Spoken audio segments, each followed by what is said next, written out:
Boa noite a todos e todas. Isso não é uma buzina, é o toque do chofar. Chamada para aula? Chamada para aula. Já que nós estamos falando de Israel, né? Do reino. Todo mundo toca chofar nas suas igrejas, por que eu não posso, né? É mesmo. Então, de repente vai chamar mais... fundo musical. Mais pessoas para... Pode ser que entre num novo nicho de público, né? Ai, que medo. Um fundo musical para anunciar a sétima aula. Sétima aula do curso Interbíblico. Você sabe o que significa o número 7? Sim. E todo mundo que ouvir o chofar vai entender também, né? Bom, o curso termina aqui, nessa sétima aula, mas nós teremos uma aula domingo, que é uma aula bônus, uma aula complementar. A Irene está aqui. Tá arrepiado, amor? Tô. Arrepiado com esse toque do chofar? Boa noite a todos e todas, sejam todos bem-vindos, todas bem-vindas a mais um encontro da Teologia Pé no Chão, curso período interbíblico, sétima aula.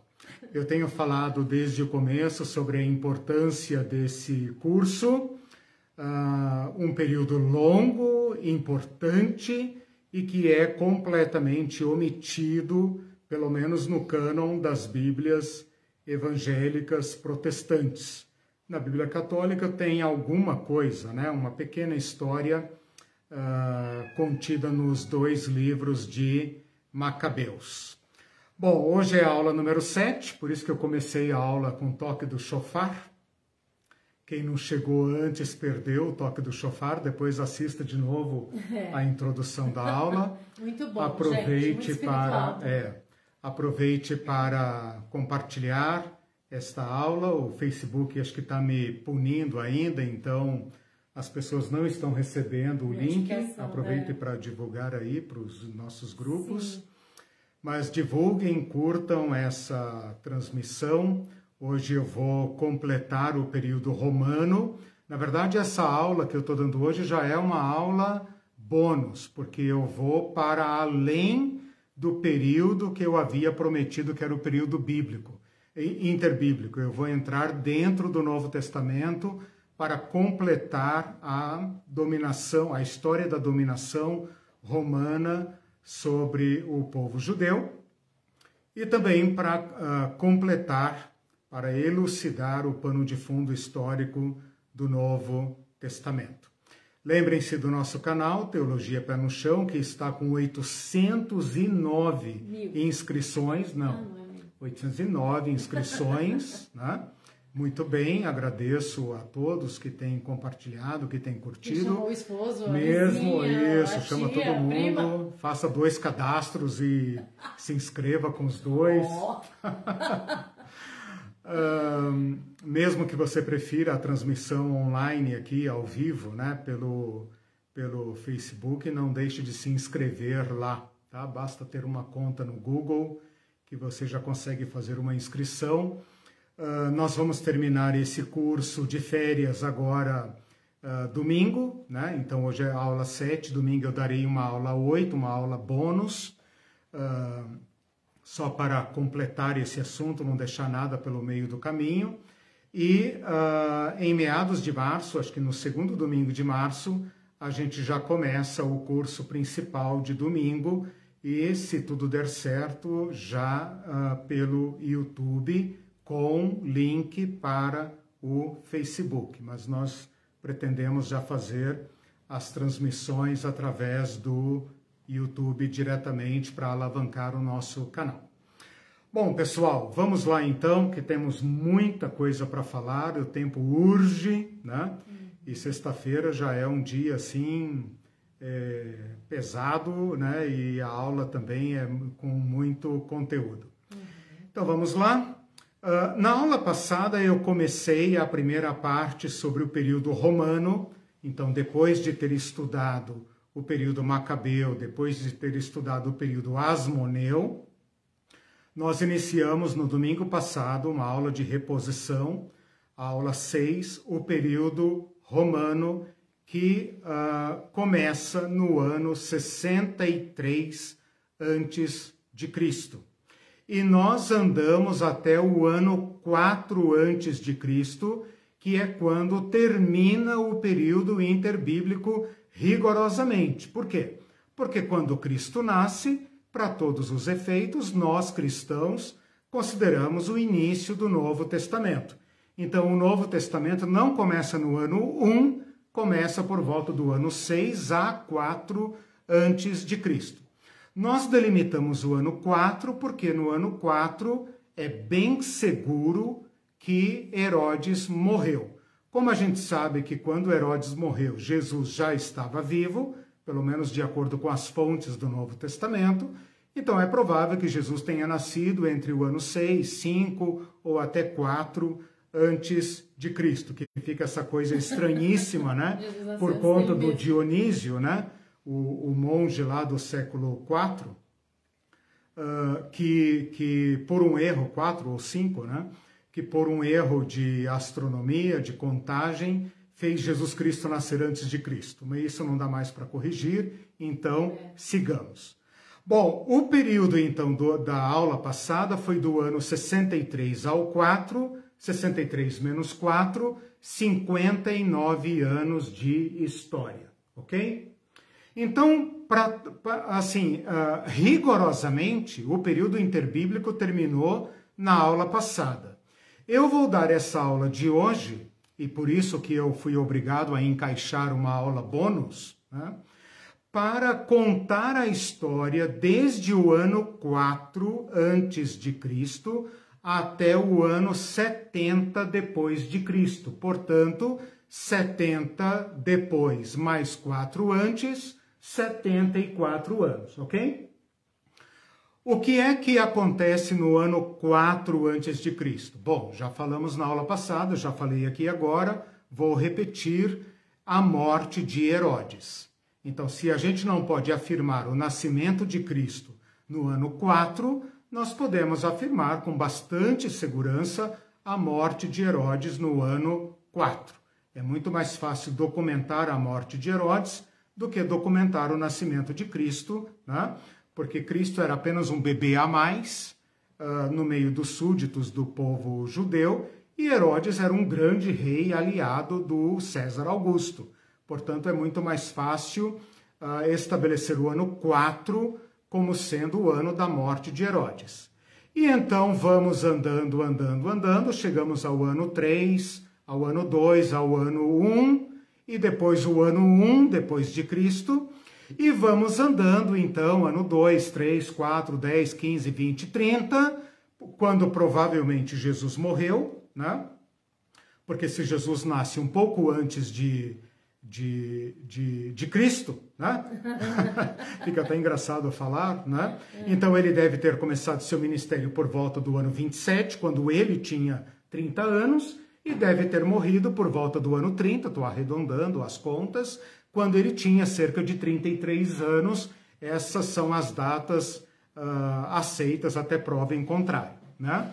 Mas nós vamos andando para frente, ano 40, 50, 60, 70, e batemos no ano 70.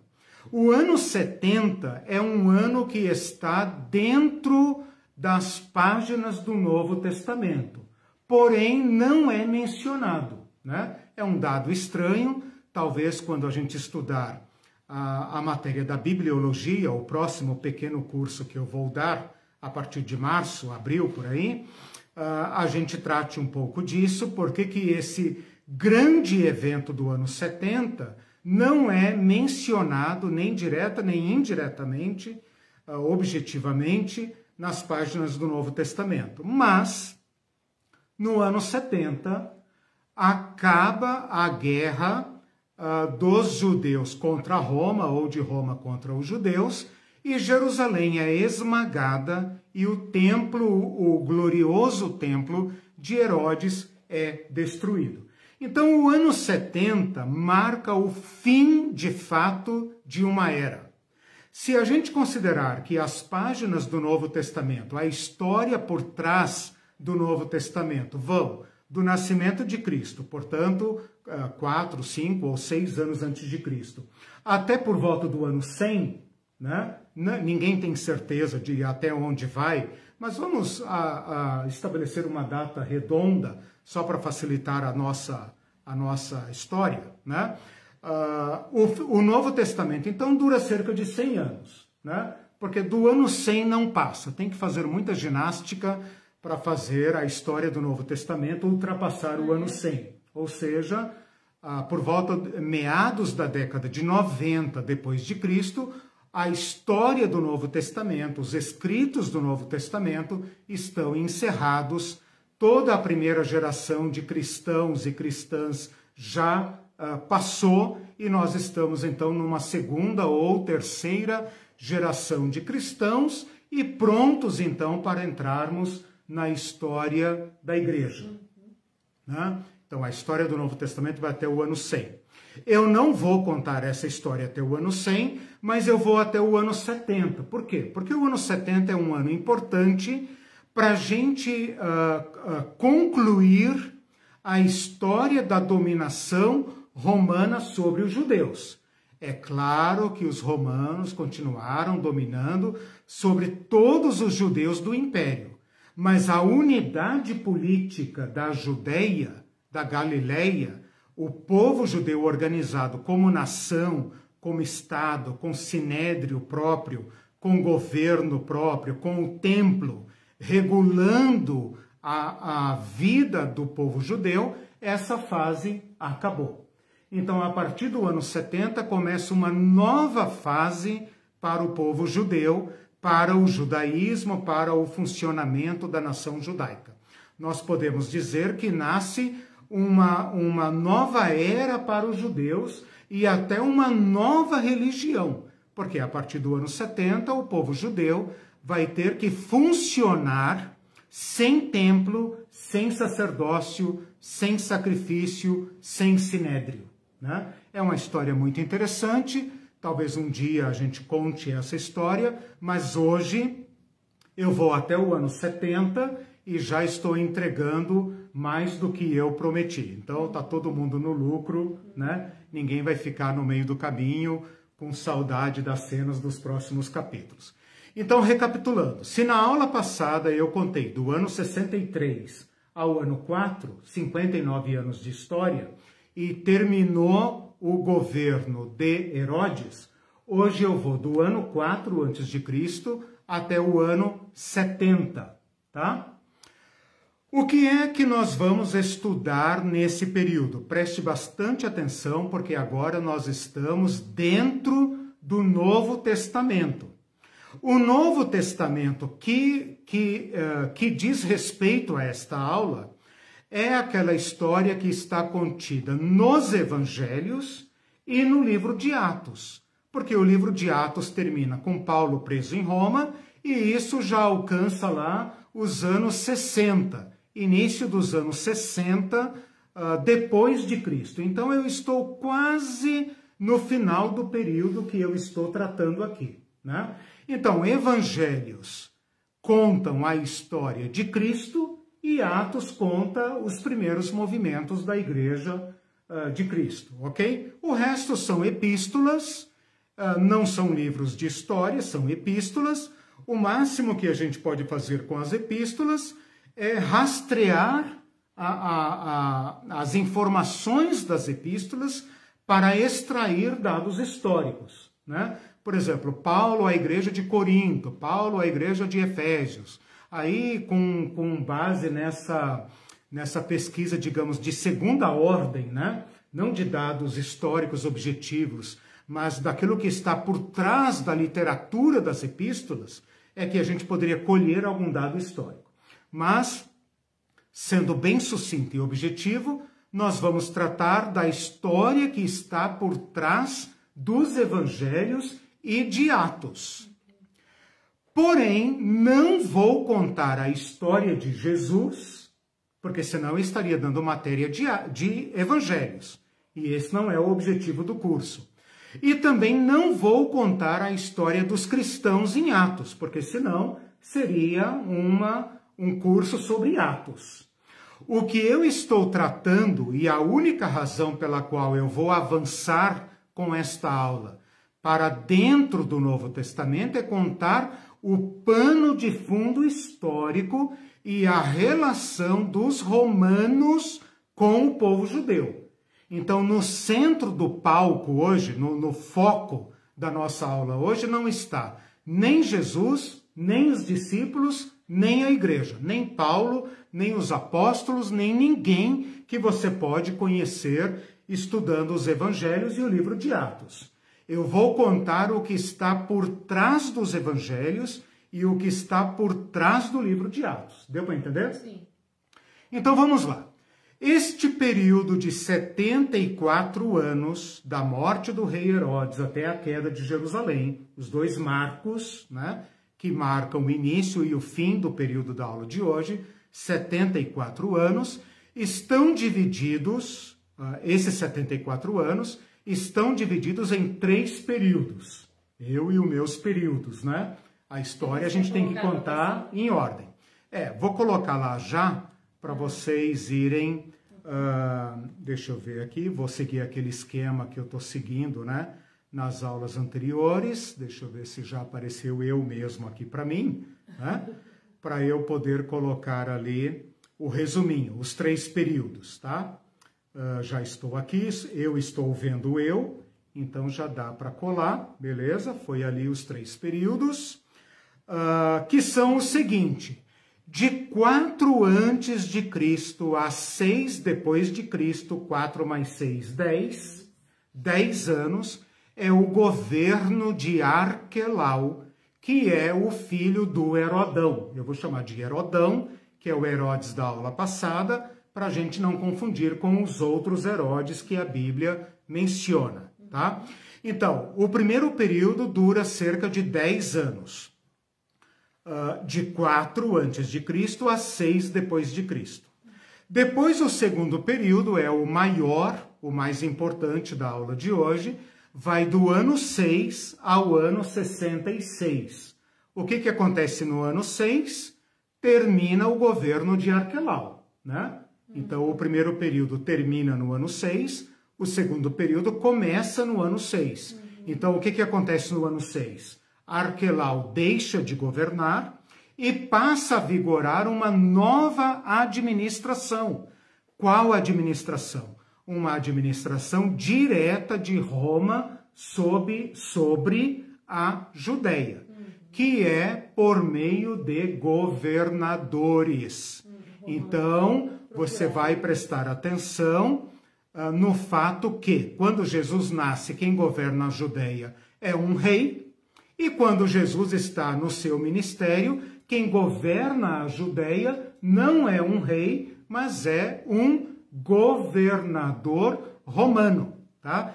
Este período do qual o Evangelho fala de Pilatos, então Pilatos é um dos governadores, tá? É o mais conhecido, mas esse período dura 60 anos, ou seja, do ano 6 ao ano 66. Portanto, 60 anos de governo romano direto por meio de governadores ou prefeitos ou procuradores, tá?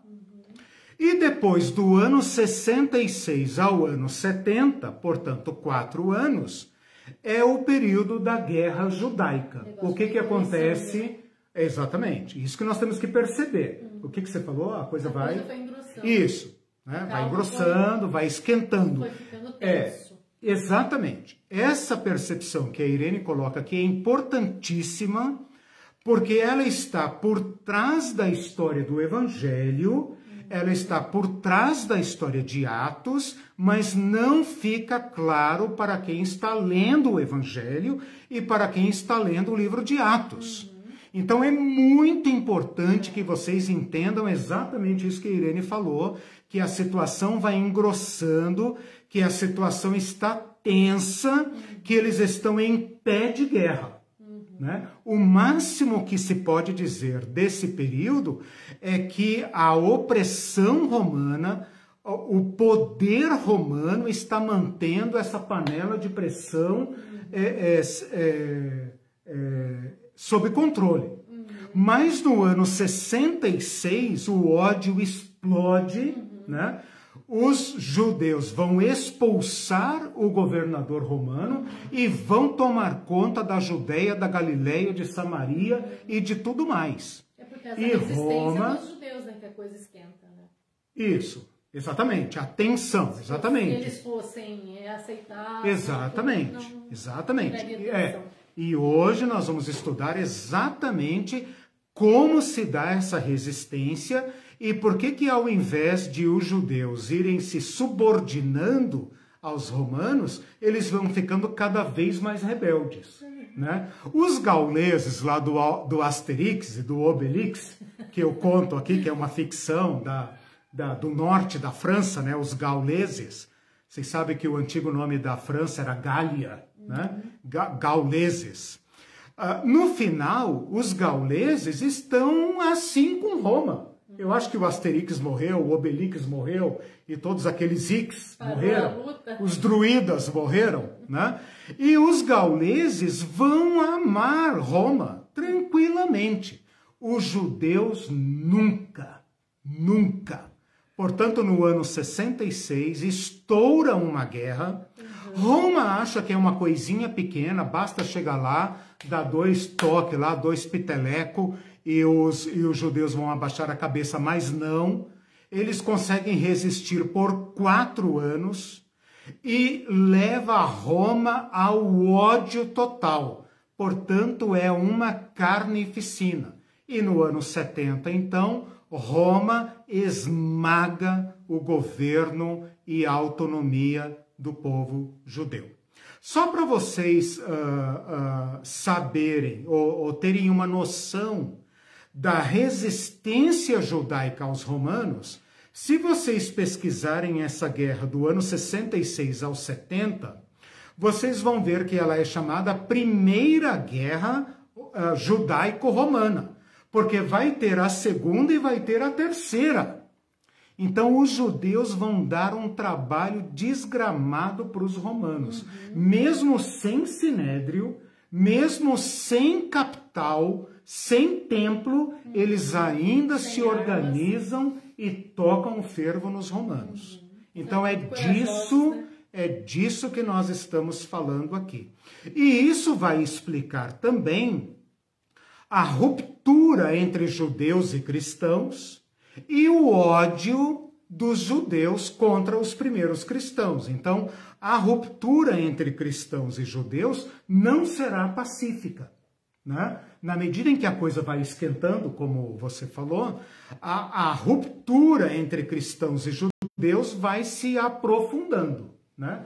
De modo que, pela virada do século e pela entrada na história da igreja, judeus e cristãos se odeiam. E, infelizmente, essa aversão atravessou a história e vem até os nossos dias. O nazismo, por exemplo, é apenas um capítulo dessa história terrível, né, diabólica, que semeou o ódio entre cristãos e judeus e que foi explorado, então, por diversos poderosos, por diversos donos do mundo. Mas ok? Essa ruptura não tinha a ver com a guerra em si, não... A guerra aprofundou. A guerra, eu vou falar da guerra, né? Porque a guerra é o terceiro período. A guerra é um conflito dos judeus contra Roma, né? Mas ela acelera, ela precipita a ruptura entre cristãos e judeus. Por causa de Jesus, eles achavam que Não por causa de Jesus, né? Por causa da destruição de Jerusalém, o modo como os cristãos entenderam a destruição de Jerusalém e como os judeus entenderam a destruição de Jerusalém, colocou um incêndio entre cristãos e judeus, a um ponto que, por exemplo, vocês vão perceber no livro de Apocalipse, em algumas epístolas de Paulo, o ódio entre cristãos e judeus. Quer dizer, onde Paulo chega, os judeus querem matá-lo, né? Então esse ódio está aquecendo, e no ano 70 ele explode para a tragédia de todos os lados, né? É uma lástima Paulo lamenta profundamente a rejeição dos judeus, a oposição dos judeus, mas isso se torna uma precipitação sem remédio. Bom, citei aí então os 3 períodos que abarcam 74 anos, tá? Certo. 10 anos de Arquelau, mais 60 anos dos governadores 70, mais 4 anos de guerra, fechou, ok?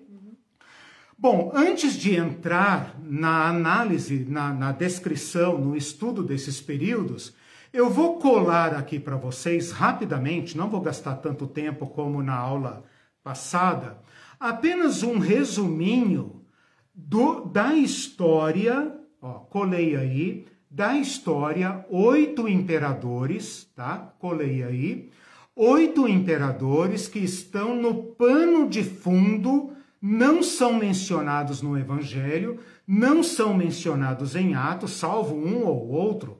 Eu acho que 3, talvez, 3 imperadores desses aí são mencionados no Novo Testamento, mas só para vocês entenderem que o império formado no ano 27 a.C.,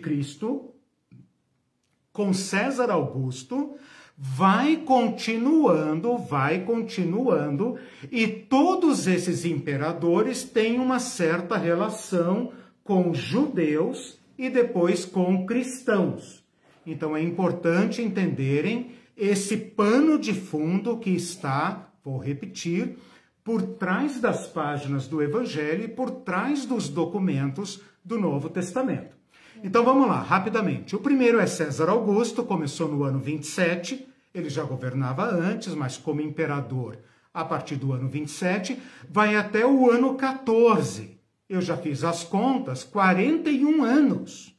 É um governo fantástico para Roma e para o Império, porque é um homem brilhante, inteligentíssimo, considerado o Filho de Deus na Terra, considerado um presente dos deuses para o mundo. O seu pai César, assassinado no ano 44, já foi divinizado, né? Assim como a Igreja Católica canoniza cristãos perfeitos, né? O Império Romano também reconhecia a divindade de pessoas notáveis, né? E este César Augusto, então, sendo filho do Deus César, é considerado o Filho de Deus na Terra.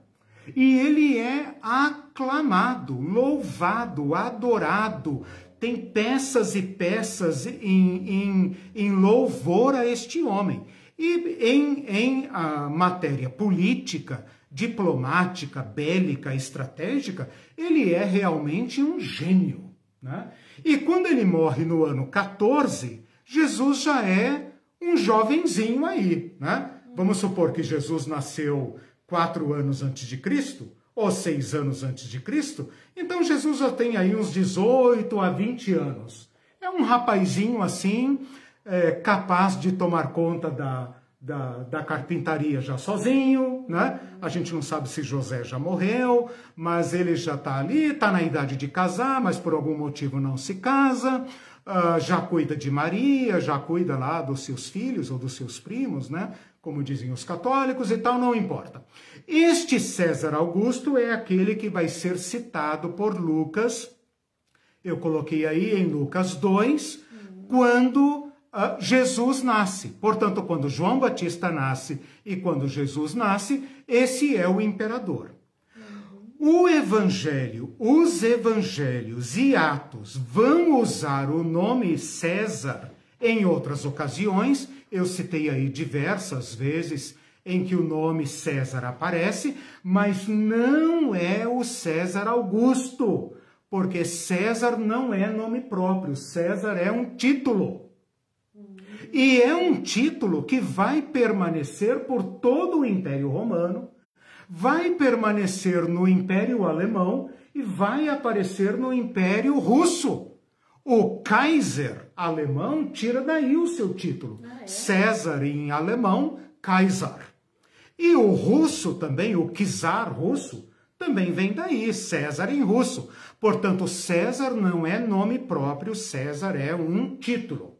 Portanto, tirando Lucas 2, onde a Bíblia falar em César, não é mais o César Augusto, mas os outros Césares, ok? Bom, sucessor de Augusto César, Tibério, você vai ver na Bíblia uma cidade chamada Tiberíades, ou o mar da Galileia chamado Mar de Tiberíades, porque foi construída em honra a Tibério. Esse Tibério vai ser, o nome dele vai aparecer em Lucas 3:1, quando João Batista começa o seu ministério e quando Jesus começa o seu ministério. Eu falei que Jesus tinha 20 anos, né? Quando Tibério começa a governar. Então, quando Jesus tem 30 anos, Tibério é o imperador.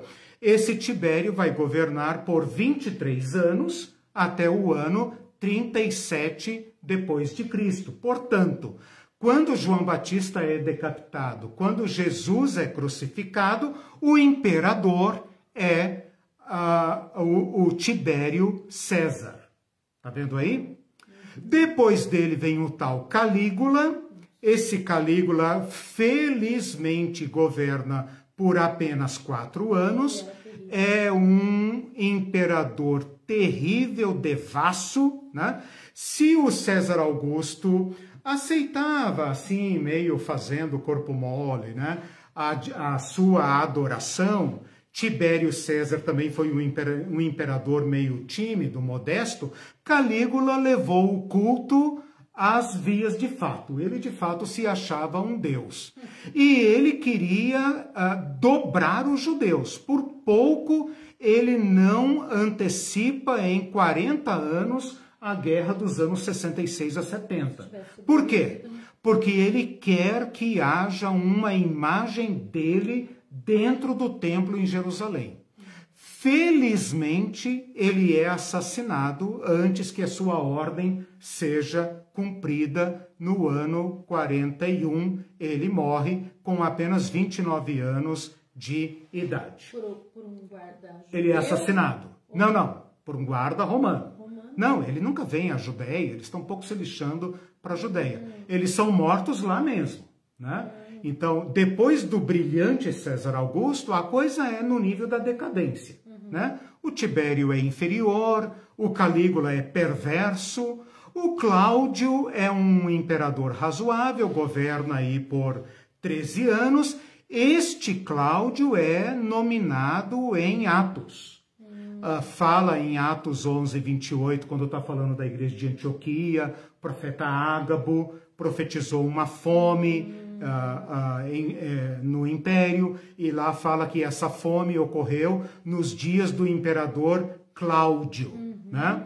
E depois em Atos capítulo 18 fala que nos dias do imperador Cláudio, os judeus foram expulsos de Roma. Então este Cláudio, que governou de 41 a 54, portanto 13 anos, é um imperador do período de Atos, né? Ele começa no ano 41, a igreja já existe, Paulo já está em Antioquia, né? A igreja já conhece Barnabé e etc. Então, ele é o imperador que está por trás do período do livro de Atos, ok? Então, se César Augusto e Tibério são os imperadores do tempo do Evangelho, Calígula e Cláudio são os imperadores da época do livro de Atos. Ok? Certo. Este Cláudio, coitado, vai morrer envenenado pela própria esposa aos 64 anos, e ela torna o Nero, que é um filho adotivo de Cláudio, o novo imperador. Bom, o Nero vocês já conhecem, né? Vocês já ouviram falar. Ele governa durante 14 anos. Ele governa desde muito novo, né? Enquanto ele está sob tutela de filósofos, de Sêneca, de tutores, de regentes. Ele governa bem, mas depois ele vira casaca, né? Manda matar sua mãe, seu tutor, suas esposas, senadores, etc. Este foi mais à frente do que Cláudio, do que Calígula. Se Calígula acreditava ser um deus, Nero tinha certeza. Nero tinha certeza absoluta de que ele era, de fato, um deus, né? Vocês sabem que tem toda aquela intriga do incêndio de Roma, que não se sabe exatamente se foi ele que mandou ou se os inimigos dele jogaram em torno dele. O fato é que ele se suicida tão jovem, na idade de 30 anos. Mas esse Nero é importante, ele já está depois do livro de Atos. Ele é importante porque ele é considerado o primeiro imperador a deflagrar uma perseguição aos cristãos. Então ele é o cara que decreta a primeira perseguição oficial aos cristãos e acredita-se que o apóstolo Pedro e o apóstolo Paulo tenham morrido junto com outros milhares de mártires cristãos durante este período aí, ok? Com isso nós chegamos ao ano 68, a guerra dos judeus já começou, certo, Irene? Porque eu falei que a guerra começa no ano 66, portanto a guerra começa com Nero no poder. O Nero é um inapto, é um bobalhão, né? É um jovem, como é que fala? Um jovem encantado consigo mesmo, se considera um artista, etc. Né? Vocês conhecem as lendas em torno de Nero, mas ele manda para a Judéia, um supremo comandante militar, Vespasiano, que chama seu filho Tito para ajudá-lo. Então eles vão concentrar na Palestina 7 legiões para esmagar os judeus. Então, força total para estrangular os judeus. Roma sabe que se ela deixar um Zé Povinho se mostrar força, o império está esfacelado. Porque se todo mundo começa a se rebelar, as legiões não vão conseguir sufocar e aí acabou a conversa, né? Então, é importante que Roma demonstre força total contra o povo rebelde. Pelas outras nações ao redor, né? Isso, exatamente, para servir de exemplo para todo mundo, né? E essa é uma forma de dominação, né? A dominação aqui dentro. Não vou ousar balançar as correntes, né? Se eu balançar as correntes, o dominador virá com força total. Bom, o Nero, ao morrer, deixa o império em frangalhos. 4 comandantes tentam se manter no cargo de imperador. Eu coloquei ali 4 imperadores. Então, o ano 69 é chamado o ano dos 4 imperadores, tá? Porque são legionários ou cônsules, né, grandes comandantes do Império Romano, que tentam unificar o poder novamente com apoio total, mas não conseguem.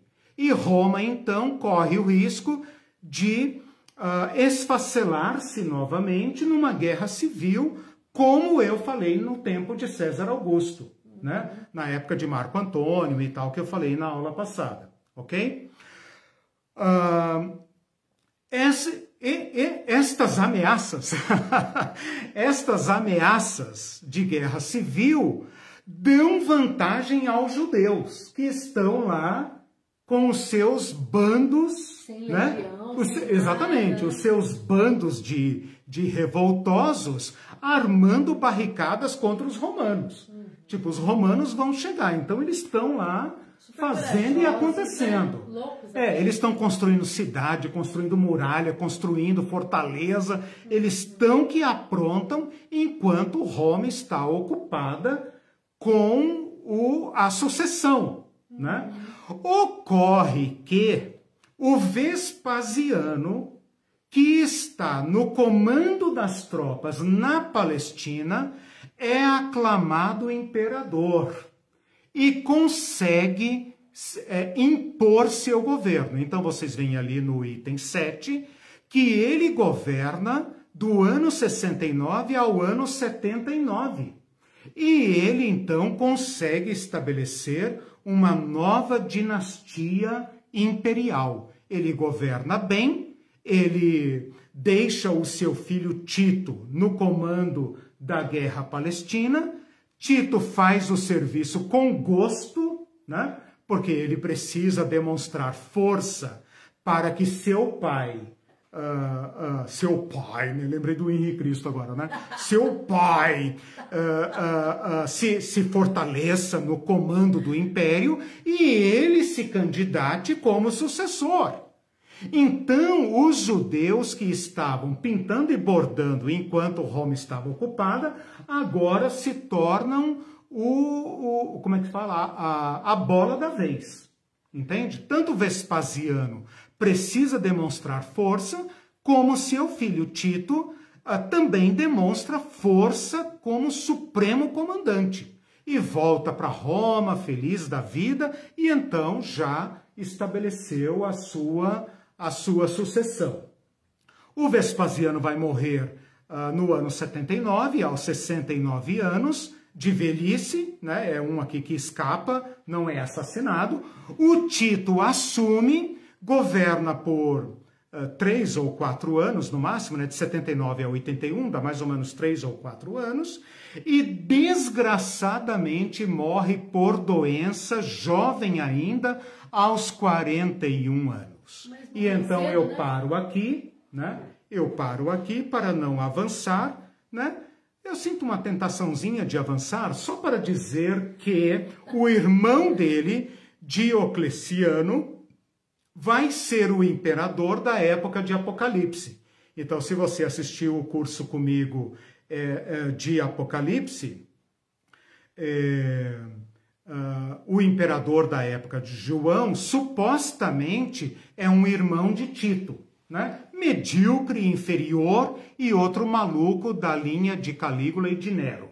Portanto, ele vai deflagrar a segunda grande perseguição aos cristãos. Então, Nero e o Diocleciano serão os... eu não sei se eu estou confundindo Diocleciano com Domiciano, eu confundo os nomes, sou péssimo com nomes. Alguém pesquisa aí para mim, por favor, imperadores romanos, quem que é o sucessor de Tito? Agora me deu um branco aqui, não sei se é Diocleciano ou Domiciano. Me fugiu porque os nomes são parecidos. Os dois existem, mas um deles é o irmão de Tito. E agora Domiciano, obrigado. Diocleciano é outro imperador, bem mais para frente, lá perto de Constantino, que também vai perseguir os cristãos. Então é Domiciano, beleza. Ok, então com isso eu passei aqui rapidamente o pano de fundo que está acontecendo no Império Romano ao longo desse período que eu vou apresentar hoje, que eu estou apresentando hoje, ok? Então deixo Roma de lado e agora vamos fechar o nosso foco na Judeia. Tá. O que é que está acontecendo na Judeia. Quando eu precisar, eu busco lá uma informação da história romana para costurar aqui com o povo judeu. A gente vai costurar os dois panos agora. Isso. Eu estabeleci, digamos assim, uma camada, que é a camada romana, né? Só para, digamos, o pano de fundo maior. E agora, então, vou fechar o meu foco apenas em cima da Judeia, da Palestina. Né? Só por curiosidade, né? Eu adoro destrinchar palavras, né? A gente fala Palestina, e etc, mas Palestina é um nome pós-romano. Quem dá o nome de Palestina a essa região são os romanos depois do ano 100. Então a gente fala Palestina por anacronismo. Né? O nome certo aqui é Judeia. Judeia, né? Judeia, Samaria, Galileia. A gente chama no conjunto Palestina, mas é uma impropriedade, porque o nome Palestina é uma deturpação latina da palavra Filistia. Filistina, o F virou P, então Palestina virou Palestina, e daí ficou até hoje Palestina. Chato, porque daí parece que a gente está aceitando a dominação. Exatamente, é nomenclatura, né? Nomenclatura. É igual chamar a América de América, né? Esses dias eu descobri que os índios dão outro nome para a América, né? E nós ficamos aqui até hoje chamando a América pelo nome do dominador, né? Exato. É igual a Colômbia, né? Que se chama, o nome certo é Abya Ayala. Eu achei lindo, maravilhoso, né? E o Brasil, como é que é mesmo o Brasil? Pindorama. Pindorama é o nome que os indígenas davam à nossa região. Né? É feio, mas é original. Se não quiser, como é que eles falam também? Tupiniquim, né? Se não quiser também Tupiniquim. Bom, mas isso foi demais, né? Vamos voltar aqui para os períodos. Então vamos lá, nosso foco na Judéia. Posso continuar? Pode. O pessoal está em pânico aí? Não, o Cláudio está achando interessante. É interessante mesmo, né? Coisas que a gente não sabe normalmente. Bom, gente, olha só. São ensinadas. Sem recursos didáticos, sem quadro, sem PowerPoint, sem nada, eu fiz o seguinte, eu avancei do ano 27 a.C. até o ano 81, mostrando a história política do Império Romano, o Imperião, geralzão, tá? Agora eu vou fechar o meu foco, a minha lente, em cima da Palestina, com licença da palavra, em cima da Palestina, que é o nome até hoje, né? Claro que o Estado de Israel está lá, etc, etc. Mas aí já é demais para o nosso curso. Bom, então vamos lá. O primeiro período. O primeiro período é um período de 10 anos em que o filho do Herodão governa, Arquelau. Aqui eu preciso falar, deixa eu colocar aqui para vocês lá, o período, vou colocar ali, esse período todo. Peraí, vou colocar algumas informações, não vou avançar tudo, porque senão vocês vão ficar lendo lá e não prestam atenção. Eu sei como que é aluno, né? Mas coloquei bastante informação. Essas informações aí que eu coloquei é pelo seguinte, quando o Herodes morre, ele divide o seu território entre seus filhos, aqueles que restaram de todos que ele matou. Eu não falei muito sobre Herodes na aula passada, deveria ter falado mais, mas vocês podem pesquisar, olhem lá as anotações. Nos últimos 10 anos da vida de Herodes, ele matou todo mundo. Ele matou esposa, matou sacerdote, matou João Hircano, matou filho, matou todo mundo. Ele foi tão assassino no final, que diz o Flávio Joséfo, que ele mandou matar pessoas das elites quando ele morresse, para que houvesse lágrimas e luto por sua morte, porque ele tinha medo que os judeus comemorassem a morte de Herodes. Você pode imaginar uma coisa dessa? Mata uma meia dúzia de nobres aí e tal, só para garantir que haja luto no meu sepultamento. E isso foi cumprido. Quando o seu testamento, então, é aberto, né? 4 filhos sobreviventes estão no testamento, mas ele submete o seu testamento à aprovação de César Augusto. Portanto, os filhos de Herodes são obrigados a irem a Roma, ouvir de César a confirmação do governo deles sobre partes do território de Herodes. O território vai ser dividido em 4 partes, daí você vai encontrar no Novo Testamento a palavra tetrarca ou tetrarquia, tetrarque, governo de 1/4, tetrarca, ok? E os judeus também correm lá, os judeus também, o Senado, as autoridades judaicas, formam uma comissão e correm a Roma, partiu Roma, e vão junto disputar com César Augusto uma outra proposta. Eles querem que César não dê o governo aos filhos de Herodes, e dê autonomia política para os judeus na pessoa do sumo sacerdote. Ou seja, os judeus estão fazendo uma contraproposta. Olha, seu imperador, nós queremos uma única autoridade sobre nós, que é o sumo sacerdote legítimo, a única autoridade que nós reconhecemos, e fora o sumo sacerdote, nós prestamos continência diretamente a César. O que nós não queremos é Herodes, nem os filhos de Herodes. O César Augusto, muito sábio, muito leal, né, pede tempo para pensar, isso é próprio da nobreza romana, e acaba homologando o testamento de César, de Herodes, vigia os nomes, né? Pra eu não falar besteira. Acaba homologando, autenticando, confirmando o testamento do Herodão e divide então a Palestina em 4 partes e concede a 3 filhos de Herodes. O 4º filho é muito jovem, já estava em Roma e em Roma fica, tá? Então os 4 filhos são os seguintes, eu coloquei aí, o Arquelau, que vai receber o título de etnarca. É algo entre rei e tetrarca.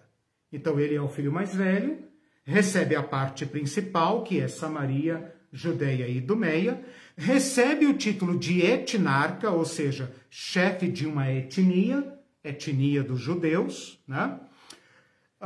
Mas não recebe o título de rei, que era o título do seu pai, Herodão, e que ele queria, obviamente, para ser mais poderoso que os seus irmãos. E o César Augusto, muito sábio, dá a ele um título provisório de etnarca e fala, se você fizer um bom governo, então você receberá a realeza. Mas por enquanto não, você vai passar por um estágio probatório. Porque era muito importante manter a paz na tua exatamente, cultura, né? Exatamente, exatamente. E esses Herodinhos, né, os filhotes de Herodes, tinham que mostrar capacidade de governar, né? Então César Augusto faz isso e o Arquelau vai governar a Judeia, Samaria e Idumeia, portanto a parte sul, né?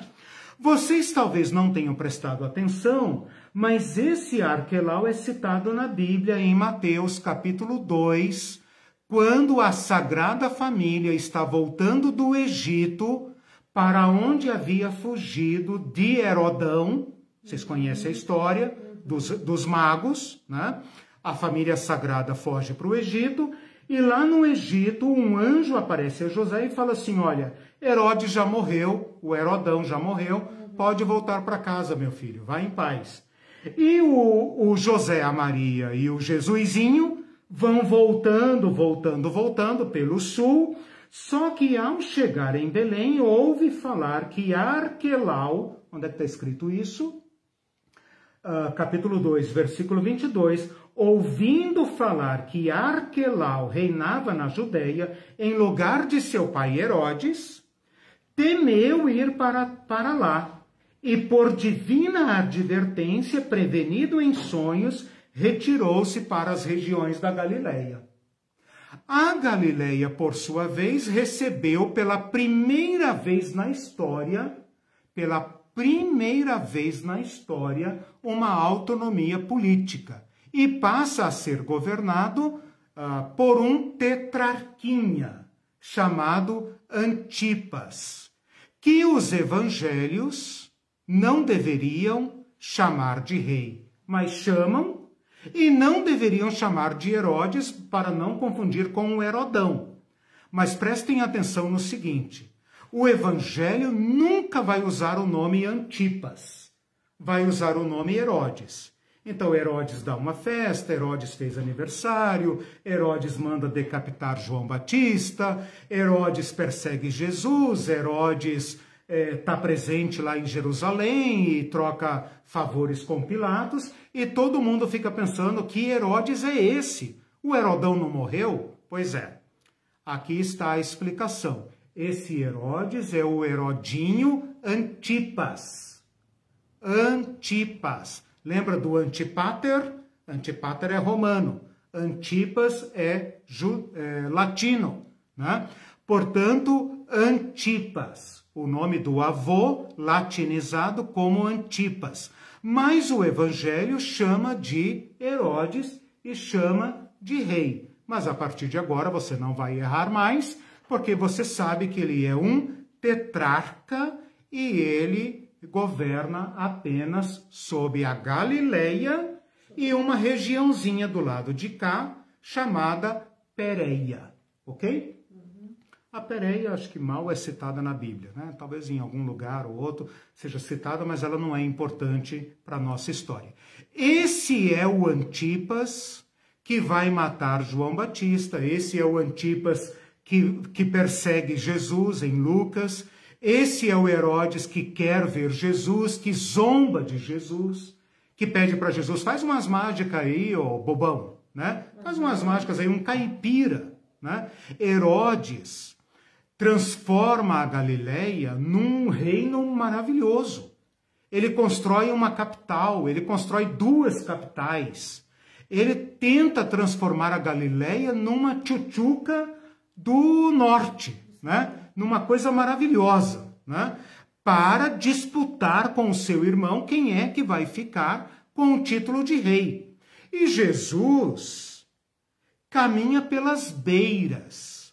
Jesus nunca vai à capital da Galileia. A capital da Galileia nem é mencionada nos evangelhos, é Séforis.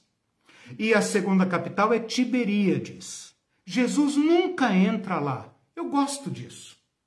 Nunca entra lá.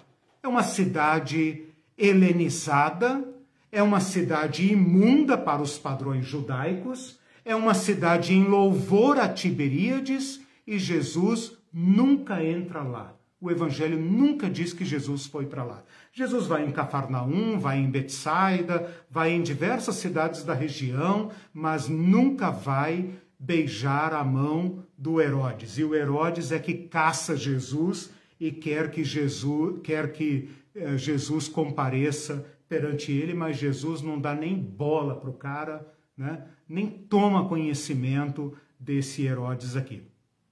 Esse Herodes se casa com Herodias, mulher do seu irmão Filipe. Esse Filipe é o filho de Herodes que ficou em Roma, que não recebeu tetrarquia. Então o Herodes tem 2 filhos chamados Filipe. Você não tem a menor chance de saber sobre isso se não tiver um curso de interbíblico ou de história de introdução do Novo Testamento. Ele tem 2 filhos chamados Filipe. Um é o Filipe I, que é tetrarca perto da Galileia. Esse Filipe governa bem, é o melhor filho de Herodes, e ele é mencionado nos evangelhos apenas por causa da cidade que ele construiu em louvor de César, chamada Cesareia de Filipe. Cesareia de Filipe. Essa Cesareia está lá em cima, fora da Galileia, e esse Filipe que eu pensava na minha ingenuidade que era o Filipe dos discípulos, o Filipe da igreja, o Filipe de Samaria. Não, é o Filipe Herodes, o Filipe I, filho de Herodes. E o marido da Herodias é outro Filipe chamado Herodes Filipe, que nunca veio para a Palestina, que estava lá em Roma e por lá ficou, né? Sua mulher o abandonou, a Herodias, veio com a Salomé para a Galileia e na Galileia ficou atiçando Antipas para se tornar grande como havia sido seu pai.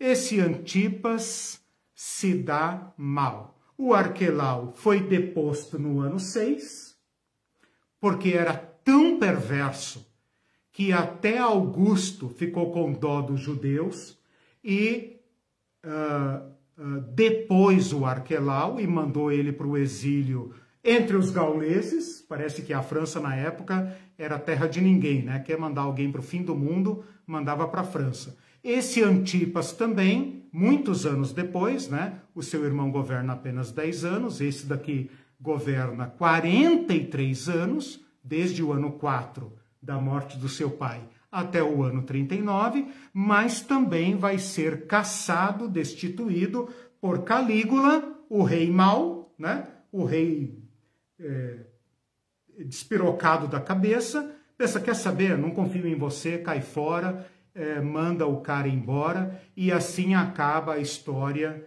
dos filhos de Herodes, ok?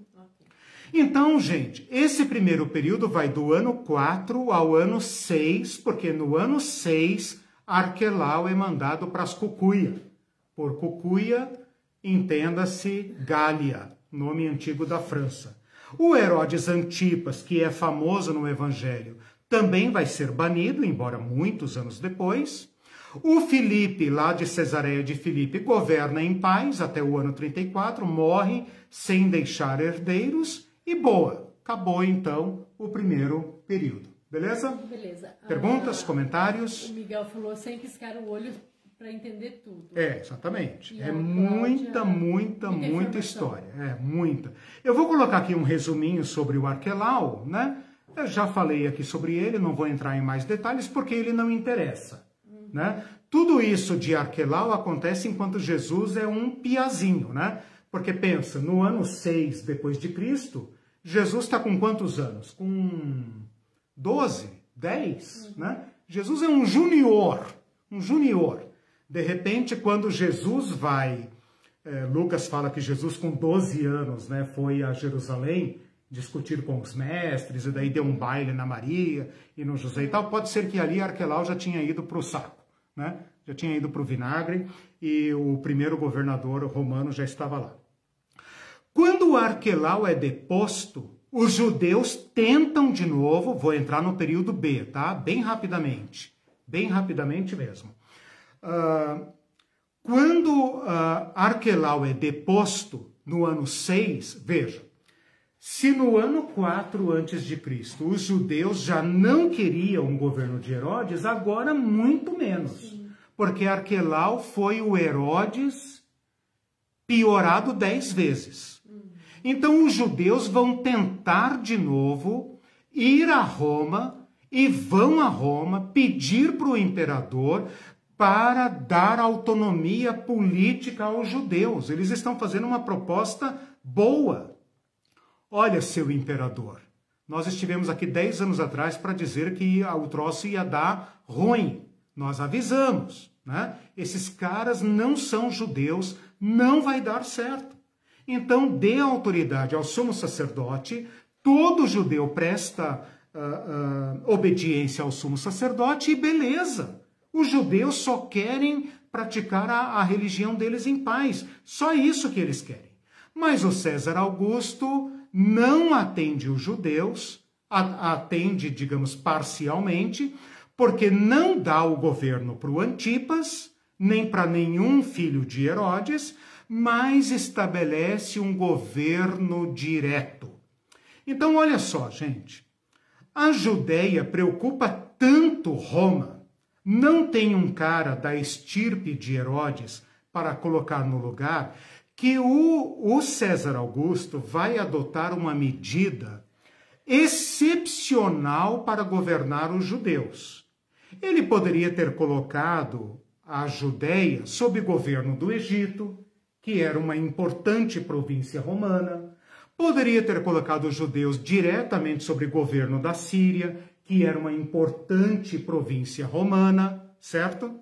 Mas não, o que ele faz? Coloca lá na Judéia um prefeito, então aqui os nomes agora são um pouco confusos. Pode chamar de governador, pode chamar de prefeito, pode chamar de procurador, esses nomes têm uma distinção discutível, os três aparecem na Bíblia ou nas fontes, então não se preocupem com isso. O que importa é que Roma nomeia um cara para governar diretamente sobre os judeus. Então, o Antipas continua governando a Galileia, o Filipe continua governando lá em cima, lá a Itureia e a Traconeia e não sei mais o que lá, Tricureia, sei lá, blá blá blá, né? Traconites e Itureia e não sei mais o que. Os pedacinhos de terra que ficam lá em cima, para cima da Galileia, né? A província importante do norte é a Galileia. César não interfere lá, deixa os caras governarem, mas a Judéia ele interfere diretamente. Mais ou menos como o governo do Lula fez agora no Distrito Federal, né? Intervenção federal, né? O que o César Augusto fez foi uma intervenção imperial. E ele cria um governo direto sobre a Judéia, e esse governador da Judéia e de Samaria e da Idumeia responde diretamente ao imperador. Não é pouca coisa. Não é pouca coisa. Poderia ser uma merreca de uma região subordinada ao Egito ou subordinada à Síria. Tanto faz. Mas a coisa se torna tão importante nos dias de Jesus que a Judéia é governada diretamente por um governador romano. A partir do ano 6 depois de Cristo. A capital deixa de ser Jerusalém. É difícil saber disso, a menos que alguém diga, como eu estou dizendo agora. Jerusalém passa a ser, depois de Arquelau, apenas o centro religioso. Lá mora o sumo sacerdote e os membros do Sinédrio e a elite rica dos judeus. Mas o governador e os militares vão morar numa cidade construída por Herodes chamada Cesareia. Não a Cesareia de Filipe lá em cima, a Cesareia Marítima, que fica aqui perto de Jerusalém, porém no litoral. Jerusalém fica na montanha, né? Se você estudar um pouquinho da topografia da Palestina, você vai ver que Jerusalém fica na montanha, uma cidade montanhosa, e Cesareia fica no litoral, uma cidade portuária importantíssima, uma beleza arquitetônica, uma genialidade construída pelo Herodão, tá? E esta cidade vai ser, então, a capital da Galileia. Você não percebe isso? Você só vai perceber isso no livro de Atos, quando você vê que quando Paulo vai ser julgado por uma autoridade romana, ele não é julgado em Jerusalém. Em Jerusalém está o Sinédrio. O Sinédrio julga Paulo, o Sinédrio julga Estevão, o Sinédrio ouve Pedro e João. Mas quando Paulo vai ser julgado, onde que ele vai ser julgado? Em Cesareia. Vai sendo levado sob escolta policial para Cesareia. Onde mora o Cornélio do livro de Atos, capítulo 10? Por que Cornélio, centurião, não mora em Jerusalém? Porque não é permitido um romano militar, morar na cidade santa. Para onde que ele vai? Para Cesareia. Onde que o anjo manda Pedro ir evangelizar Cornélio, um romano convertido, um bolsonarista, né? Convertido à religião judaica, em Cesareia. Então, Cesareia é a capital. O que muda aqui, além da capital, do centro político?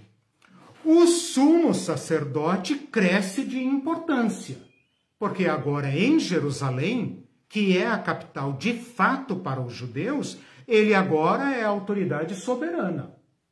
O Sinédrio, que é o Senado romano, o Supremo Conselho, romano não, judeu, está ali no anexo do templo, né? E o jogo político agora é extremamente delicado. Por quê? O sacerdote governa, porém tem que bater continência para o governador romano que mora em Cesareia. Você percebe isso quando Jesus é julgado. Quando Jesus é preso, para onde ele é levado primeiro? Para a casa do sumo sacerdote. Depois ele é levado para onde? Para o Sinédrio. Depois é levado para onde? Para Pilatos. Em Cesareia? Não. Por que não em Cesareia? Porque é a época da Páscoa. E a época da Páscoa é tão perigosa para o controle romano que o governador se desloca para Jerusalém para impedir rebeliões e massacres. Mas é extremamente perigosa a situação. Os romanos têm que entrar em Jerusalém por ocasião da Páscoa sem usar bandeiras, porque as bandeiras têm a imagem de César e é proibido entrar com imagem na cidade do Deus Yahvé, cuja imagem é proibida. Isso é uma conquista deles, já, né? Mas é um campo minado. É um campo minado. Porque o governador romano vai para dentro de Jerusalém com suas tropas, fica alojado nas antigas instalações de Herodes, o pretório de Herodes, a fortaleza do lado do templo, né? Armados até os dentes e cercado por milhares de peregrinos judeus que estão comemorando a libertação. É isso que acontece quando Jesus é preso. A bomba tá para estourar, uma piscada e vai todo mundo para o banho de sangue. Esse é o pano de fundo que a gente não percebe nos filminhos hollywoodianos da Semana da Páscoa, do Natal. A gente não percebe esta tensão, ok?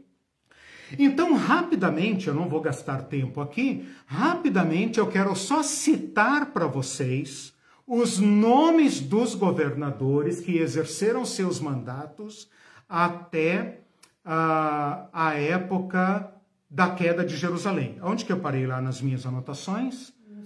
Eu coloquei Arquelau, né? Eu coloquei Arquelau. Então, deixa eu colocar ali essa questão dos governadores para vocês terem aí as anotações. Deixa eu ver aqui, beleza. Vou colocar lá, peraí, não deu certo a minha cópia e cola. Governadores. Aqui, vamos colocar lá. E aí você vai ver que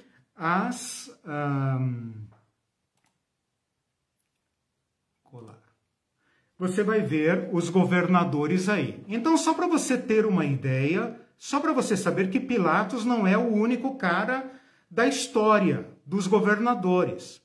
Ele apenas é o mais citado no Novo Testamento porque coincide de ser ele o juiz romano que julga o Cristo. Só isso, tá? Não, além disso, você vai ver que ele é o que exerce o mandato mais longo. Só isso, ok? Então, vamos lá. Eu dividi em duas fases, tá? Do ano 6 até o ano 41, do ano 6 até o ano 41, depois do ano 44 até o ano 66, né? Então, repetindo, deveria ter colocado aqui certinho, não coloquei, depois eu corrijo. Do ano 6 até o ano 41, né? Se você pegar lá a primeira data e a última data, do ano 6 ao ano 41, é uma fase de governadores. Depois tem um intervalo aí, que depois eu explico, e depois da segunda fase, retoma do ano 44, portanto tem um salto aí de 3 ou 4 anos, né? Do ano 41 a 44, que é muito importante, mas eu não vou falar agora, que vai do ano 44, então, até o ano 66, que é quando o último governador é expulso e os judeus assumem o comando e botam os romanos para correr, né? Eles não têm lá como é que é, os poderes do Obelix, né? Mas botam os romanos assim para correr, né? E tomam conta do pedaço. Então, olhem lá. Vocês vão ver que são pequenos mandatos, tá? Então, vamos lá. No ano 6 até o ano 9, Copônio. Não adotem esses nomes, a maioria não serve, tá? Copônio. Do ano 9 ao ano 12, Marco Ambíbulo. Do ano 12 ao ano 15, o governador romano é Ânio Rufo. Do ano 15 ao ano 26, Valério Grato. Do ano 15 ao ano 26, Valério Grato. O nome Valério é um nome romano que prevaleceu, né? Valério, Valéria são nomes romanos e prevaleceu. Você vê aí que esse Valério Grato começa no ano de Tibério. Depois você vai ver ali que no final da minha lição eu coloquei uma sincronia de datas, e aí você vai conseguir conciliar o imperador romano com o governador romano, né? Para você ver quem nomeia quem. Então, Valério Grato, do ano 15 ao ano 26. É um governador que fica aí 10 anos, né? 10, 11 anos. É um longo mandato. O Pilatos vai do ano 26 ao 36. Considerando que Jesus atuou entre o ano 27 e 30, 28 e 31, por aí, daí não passa, né? Teria que fazer uma mirabolância argumentativa para dizer que Jesus não atuou nesse período. As datas apontam para essa janela aí, né? Então você percebe que Pôncio Pilatos é o governador do período que coincide com o ministério público de João Batista na Galileia. Por que João Batista e Pilatos não têm nada um a ver com o outro? Porque João Batista atua na Galileia, governada por Herodes Antipas. E João Batista não vem para Jerusalém. João Batista é um profeta do deserto. Jesus não. Jesus trafega entre a Galileia e a Judéia. Portanto, às vezes ele está no território de Herodes, às vezes está no território de Pôncio Pilatos. Ok? Então, o Pôncio Pilatos vai até o ano 36, diz a história que ele vai ser deposto pelo imperador, né? De tanta perversidade que ele fez, o cara foi perdendo a cabeça, foi derramando sangue para todo lado. Aliás, vocês conhecem o Pilatos só do julgamento de Jesus, né? Mas talvez não prestem atenção ou não tenham se dado conta que em Lucas capítulo 13, versículo 1 diz o seguinte: naquela mesma ocasião, chegando alguns, falavam a Jesus a respeito dos galileus, cujo sangue Pilatos misturara com os sacrifícios que os mesmos realizavam. Por que Pilatos matou galileus aqui? Agora você já consegue entender. Pilatos não pode ir na Galileia matar galileus. Diz que os galileus estavam oferecendo sacrifícios. Onde? Ora, no lugar certo, em Jerusalém.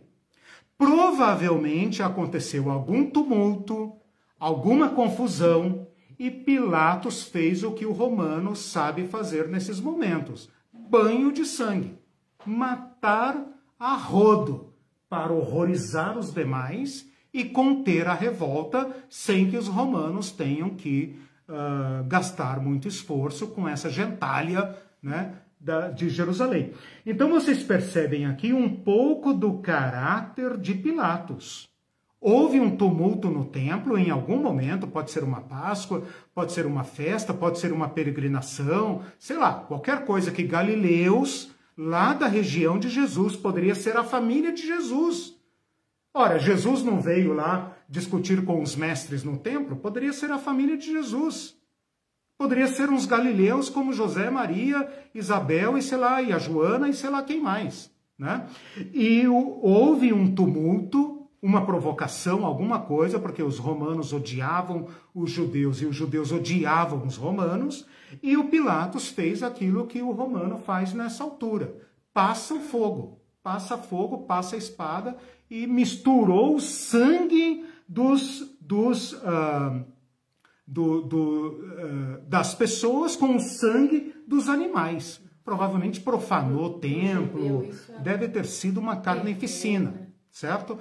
Isso mostra, Lucas 13 mostra o caráter de Pilatos e a tensão de governar esse povo. Bom, depois de Pilatos então vem Marcelo, olha, um nome bonitinho, né? Marcelo governa ano 36 a 37, e depois Márulo, não sei se vocês vão gostar do nome, Márulo, né? Do ano 37 ao ano 41.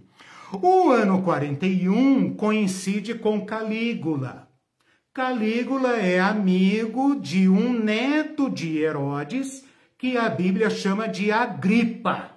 Parece que está gripado, mas não tem nada a ver. É nome de Herodes Agripa. E a Bíblia vai chamá-lo, deixa-me só ver aqui, deixa eu só confirmar como que a Bíblia chama ele. Está em Atos 12, Herodes. Exatamente.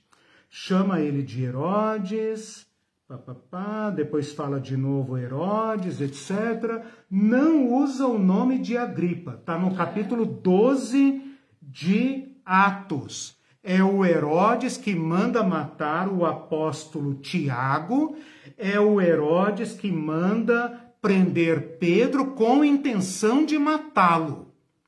Esse Herodes de Atos 12 não é o Herodes dos Evangelhos. O Herodes dos Evangelhos acabou no ano 36, como eu falei agora há pouco. Nós estamos agora no ano 41. E esse Herodes de Atos 12 é, na verdade, Herodes Agripa I. Ele é amigo de Calígula, foi criado junto com Calígula, porque é assim que os nobres faziam, mandavam seus filhos, seus sucessores para a corte, para ganhar nas graças do imperador romano. Quando Calígula morre, o Herodes Agripa atua para, deixa eu lembrar ali quem é que vem depois, o Cláudio, né?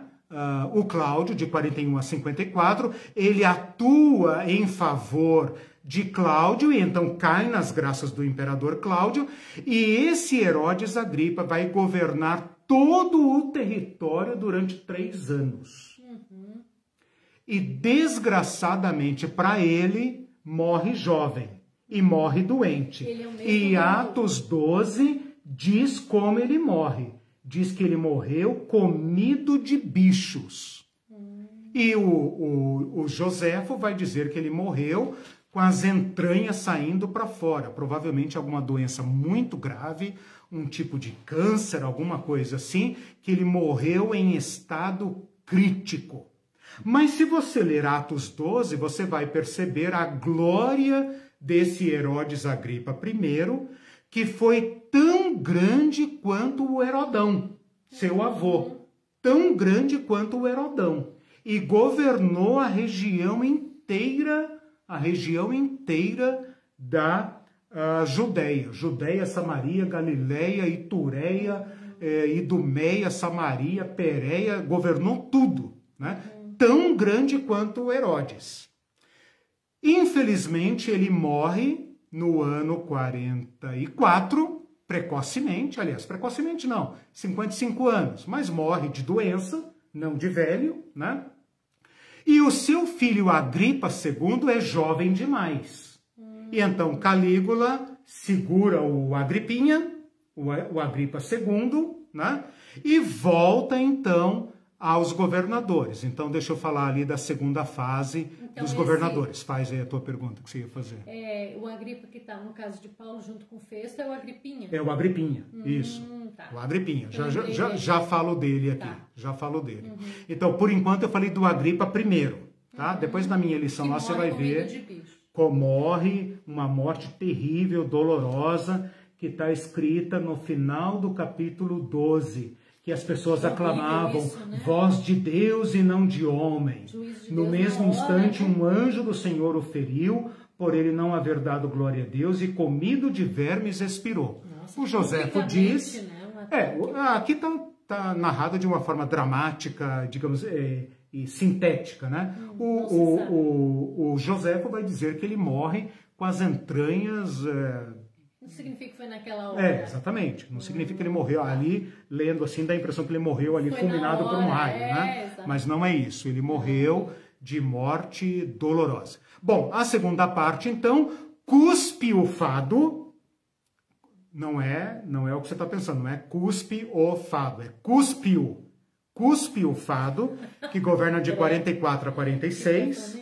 Tibério Alexandre, que governa de 46 a 48. Ventídio Cumano, gente. Não vou fazer etimologia desse nome, né? Porque sabe lá onde vai dar isso, né? Ventídio Cumano governa de 48 a 52. Antônio Félix governa de 52 a 60. E Pórcio Festo governa de 60 a 62. Esse Antônio Félix e o Pórcio Festo, ou simplesmente Festo, são mencionados em Atos por ocasião dos julgamentos de Paulo. Então, se você consultar Atos capítulo 23, Atos capítulo 24, 25, 26 e etc., Eu já colei lá essa informação? Não. Colei, né? Sim. Você vai ver que tanto o Félix como o Festo ouvem o apóstolo Paulo no seu julgamento. E neste período, o Agripinha, que governa a Galileia lá em cima e não a Judéia, é o novo tetrarca no lugar de Herodes Antipas e no lugar do Agripa I, e no lugar do Filipe, no lugar de todos os outros. Ele governa lá em cima como Agripa II. Esse Agripa vai ser mencionado no Atos como Agripa mesmo. Só que ele não é o Agripa I, ele é o Agripa II, filho do Agripa I. E é o último dos Herodianos e o último da família herodiana a governar. Ele governa a Galileia, ele governa o norte, com uma diferença muito importante. Um arranjo político aqui. O imperador da época, que agora eu não sei mais quem que é, a partir do ano 40, não, onde é que ele governa? Eu tenho aqui em cima, ele governa a partir do ano 53, já é o Nero, né? É o Nero? Final do Cláudio, início do Nero, né? O imperador romano, para evitar encrenca, olha o que ele faz. Olha o que ele faz. O Agripinha governa o norte e o templo. Ou seja, ele livra o governador romano de atuar na nomeação de sumo sacerdote. Então, olha a encrenca que é governar os judeus nessa época. O Agripa II governa a Galileia e o templo. Todas as demais questões ficam por conta dos governadores. Bom, voltando ali aos governadores, eu falei do Pórcio Festo, né? Pórcio Festo, por último, Lucéio Albino, de 62 a 64, e depois o Gécio Floro, e aqui a coisa vai piorando, até que em 66, esse Gécio Floro intenta pegar dinheiro do templo, e é como mexer numa caixa de marimbondo, né? Os judeus reagem, não, conhecem, mas eles odeiam os judeus. Os judeus reagem e ele, ao invés de dar a contraordem para barrar o genocídio, o que ele faz? Dá a ordem de descer o porrete nos judeus. E os judeus preferem morrer do que aceitar o sacrilégio do seu templo. O que acontece então? O ódio aos romanos explode de maneira incontrolável, de modo que os judeus colocam os romanos para correr, os romanos de Cesareia para correr e os romanos da Síria para correr. Nem o governador da Síria romana consegue conter o ódio dos judeus. Está feita a guerra, está nomeada a guerra. Entramos na última parte da aula de hoje, no último minuto da aula, mas eu falei bastante sobre a guerra lá no começo, então aqui agora não vou me deter muito. Só para dizer o seguinte, que esses governadores judeus, todos eles, desde o primeiro lá, quem que é o Copônio, desde o Copônio até o Gécio Floro, eles são... Aqui eu queria que vocês entendessem o seguinte, ser nomeado para governar a Judéia como é que a gente pode dizer? É botar água no vinho. Porque o cara, ele é da legião romana. Ele está acima do centurião, mas ele não é um legionário, ele não é um quiliarca, ele não está no posto de onde ele pode subir para o Senado ou até para o imperador. Porque o Vespasiano e o Tito eram comandantes de legiões e se tornaram imperadores. Então, todo cara que está na hierarquia militar, ele imagina travar grandes batalhas e chegar pelo menos a um posto de senador romano. Quando o cara é designado para governar a Judeia, ele já sabe que dali ele só sai para ganhar o seu lote de terra. Acabou. Acabou. Então pode parecer um título interessante, ser nomeado governador, mas na verdade é como ser, digamos, nomeado juiz, né? Pô, o cara nomeado juiz, tá, mas o cara vai lá pro Oiapoque, não sei da quanta. O cara tá doido para sair de lá, ele quer vir para Brasília, Rio, São Paulo, Belo Horizonte, Curitiba, ele não quer ser juiz lá na Alta Floresta, lá no interiorzão de Manaus, lá da Amazônia e tal.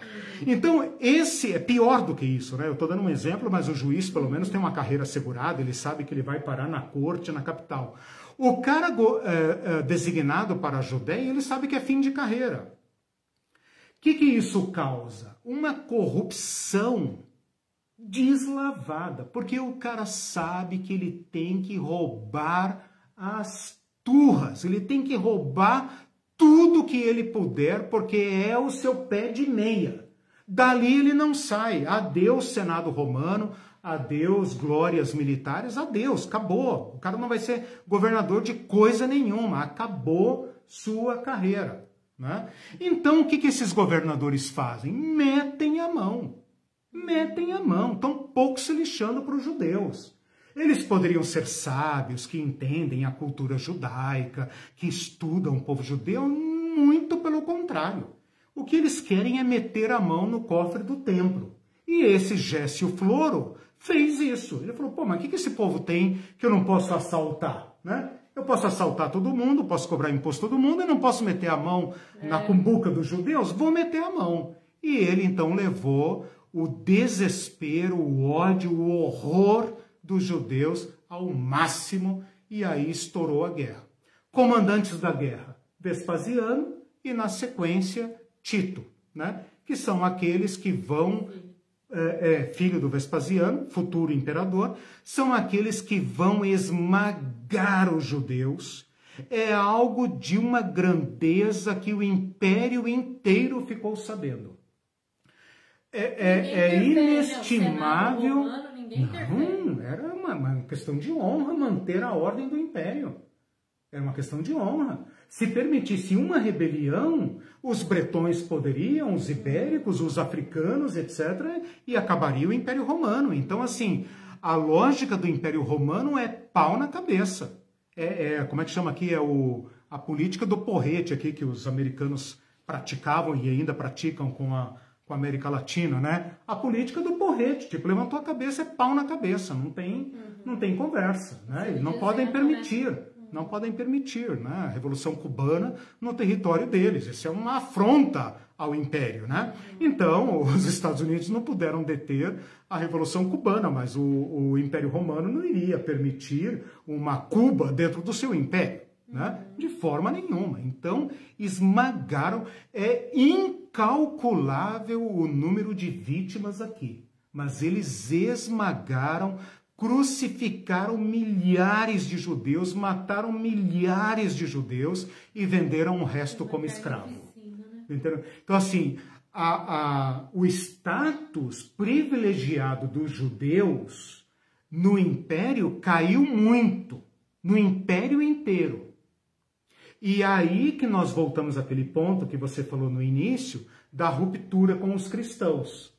Porque agora os cristãos querem se separar dos judeus, mostrar, nós não somos judeus. E os judeus também querem se separar dos cristãos, nós não somos cristãos. Cada um paga o seu pato, né? Cada um paga o seu pato. E aí esta guerra é a guerra que de fato rompe definitivamente sinagoga e igreja. E aí a coisa vai esquentando e tal. Bom, eu ultrapassei 4 minutos, mas eu entreguei até o final. Bom, deixa eu colocar aqui o que faltou. Falei dos romanos. Ah, tá, vou colocar a parte da guerra, né? Faltou a parte da guerra. Ok? Dizem aqui que, olha, metade da população da Palestina foi eliminada. Agora, os romanos fizeram isso, mas não saíram perseguindo o judeu pelo império inteiro. Fizeram aquilo que a lógica imperial mandava fazer: esmagar a rebelião. Né? Aliás, sugiro para vocês, sugiro isso para todo mundo, vou sugerir aqui de novo, talvez não é a primeira vez, assistirem o filme longuíssimo, deve ser 3, 4 horas, Massada. Massada. É um documentário belíssimo que vai acontecer a partir da queda de Jerusalém. Então você vai pegar bem o contexto que eu estou dizendo aqui. Acha no YouTube, acha em algum lugar, é um documentário clássico, é difícil de achar, de repente você vai achar só no YouTube, não vai achar nos streams yard da vida, mas você deve assistir esse filme Massada. Massada escreve com um S só, Masada seria em português, né? Massada. Para você ver o restolho da rebelião. O que é a fortaleza de Massada? Os rebeldes que conseguem escapar de Jerusalém fogem para essa fortaleza Massada, que havia sido construída pelo Herodão, esperto, né?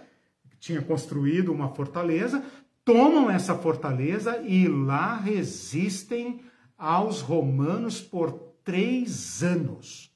Não vou contar o final do filme para não dar spoiler, né? Porque é sacanagem assistir um filme de 3 horas e eu contar o final. O final é maravilhoso, né? O final é assombroso, assim, é estupendo. Né?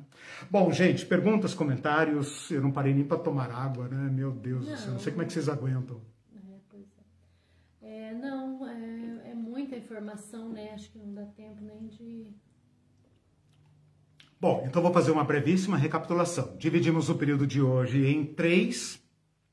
O primeiro, para tratar dos Herodinhos, que a Bíblia vai chamar de Herodes, tudo de Herodes, ou Arquelau e Agripa. Mas todos eles são filhos do Herodão. O Herodão só é mencionado no capítulo 2 de Mateus, por ocasião do nascimento de Jesus. Fora dali, todos os Herodes são filhos do Herodão. Depois eu reconstituí o período, o período dos governadores. O Novo Testamento menciona apenas 3, mas eu contei aqui vários, né? Eu não contei aqui, mas depois eu conto. 1, 2, 3, 4, 5, 6, 7, 8, 9, 10, 11, 12, 13, 14, 15 governadores durante esse período todo, né? Durante os 60 anos, dá uma média de 4 anos de mandato para cada um, né? 4 vezes 15, 60 anos. E de 66 a 70, a Guerra de Jerusalém. Com isso, eu reconstituí todo o pano de fundo histórico do Novo Testamento. E assim terminamos o nosso curso. Convido vocês para uma aula bônus no domingo às 10 horas, porque eu quero apenas reconstituir a história dos partidos dos judeus. Falar sobre os hassideus, os essênios, os zelotes, os fariseus, os saduceus, os sicários, reconstituir essa turma, porque eles estão aqui eu contei apenas o ponto de vista político, né? Mas eles estão aqui nesse angu de caroço aqui, né? Então seria interessante reconstituir o papel que eles jogam nesse furdúncio todo aqui. Sim. Beleza? Beleza, então. Então tá bom, gente. Vocês vão ter que assistir essa aula 4 vezes para poder... não tem o meu vídeo tem que colocar no nível meio, né? Na velocidade meio, porque eu falo correndo, né? Eu não sei como é que vocês aguentam me ouvir durante 1h30 nessa velocidade. Tchau, gente. Até domingo. Bom domingo para vocês. Bom final de semana.